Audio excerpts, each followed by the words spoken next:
তিন দিনের রাষ্ট্রীয় সফরে মালয়েশিয়ায় অবস্থান করছেন অন্তর্বর্তী সরকারের প্রধান উপদেষ্টা ডক্টর মোহাম্মদ ইউনুস। এরই মধ্যে দেশটির ব্যবসায়ীদের কাছে তিনি বাংলাদেশে বিনিয়োগের আহ্বান জানিয়েছেন। 12 আগস্ট কুয়ালালামপুরে অনুষ্ঠিত এক ফোরামে প্রধান উপদেষ্টা বলেন, সরকার দেশকে ব্যবসা বান্ধব করতে নানা রকম পদক্ষেপ গ্রহণ করেছে। অতীতে বাংলাদেশের ব্যবসা প্রত্যাশা অনুযায়ী এগোয়নি। নতুন বাংলাদেশে অনেক কিছুই গড়ে উঠেছে, যার মধ্যে অন্যতম হলো ব্যবসার সম্ভাবনা। ফোরামে তিনি আরও বলেন, সম্ভাব্য সব উপায়ে বাংলাদেশ ব্যবসা বান্ধব হতে চেষ্টা করছে। আমি পরিবর্তিত বাংলাদেশে ব্যবসায়ের অসীম সম্ভাবনা খুঁজে পেয়েছি।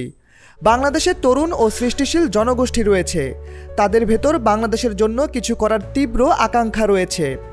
এ সময় তিনি দেশটির বিনিয়োগকারীদের বিশ্বজুড়ে বসবাস করা তরুণ বাংলাদেশি প্রবাসীদের সম্ভাবনাকে কাজে লাগানোর আহ্বান জানান। এ সময় বাংলাদেশ ও মালয়েশিয়ার বিভিন্ন খাতে সহযোগিতা বাড়াতে 5টি সমঝোতা স্মারক ও 3টি নোট বিনিময় চুক্তি সই করা হয়। প্রধানমন্ত্রী আনোয়ার ইব্রাহিমের উপস্থিতিতে এসব চুক্তি ও নোট বিনিময় করা হয়। উচ্চশিক্ষা, কূটনীতিকদের প্রশিক্ষণ বেশি প্রাধান্য পাওয়া 3টি নোটে স্বাক্ষর করেন প্রধান উপদেষ্টার সাথে সফরে থাকা পররাষ্ট্র উপদেষ্টা মোহাম্মদ তৌহিদ হোসেন ও কর্মসংস্থান উপদেষ্টা আসিফ নজরুল। এদিকে প্রধান উপদেষ্টার এ সফর নিয়ে অন্তর্বর্তী সরকারের প্রেস সচিব শফিকুল আলম গণমাধ্যমকে বলেছেন, এই সফরের মাধ্যমে মালয়েশিয়ার সঙ্গে বাংলাদেশের সম্পর্ক আরও গভীর হবে। প্রবাসী শ্রমিক নিয়োগে মালয়েশিয়া বাংলাদেশের জন্য খুবই গুরুত্বপূর্ণ।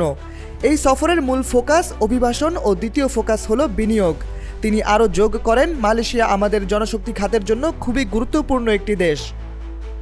এক্সট্রিম মশার কয়েল প্ল্যান্ট ফাইবার দিয়ে তৈরি, ডেঙ্গু, চিকুনগুনিয়া বাহি সহ যে কোনো মশার বিরুদ্ধে দেয় এক্সট্রিম সুরক্ষা। জানা গেছে 13 আগস্ট প্রধান উপদেষ্টাকে সম্মানসূচক ডিগ্রি দেবে মালয়েশিয়ার ইউনিভার্সিটি কেবাংসাং। অনুষ্ঠানে মালয়েশিয়ার প্রধানমন্ত্রী আনোয়ার ইব্রাহিমেরও উপস্থিত থাকার কথা রয়েছে। এছাড়া দেশে ফেরার আগে মালয়েশিয়া বসবাস করা প্রবাসী বাংলাদেশিদের একাংশের সাথেও প্রধান উপদেষ্টার মতবিনিময় সভা অনুষ্ঠিত হওয়ার কথা রয়েছে।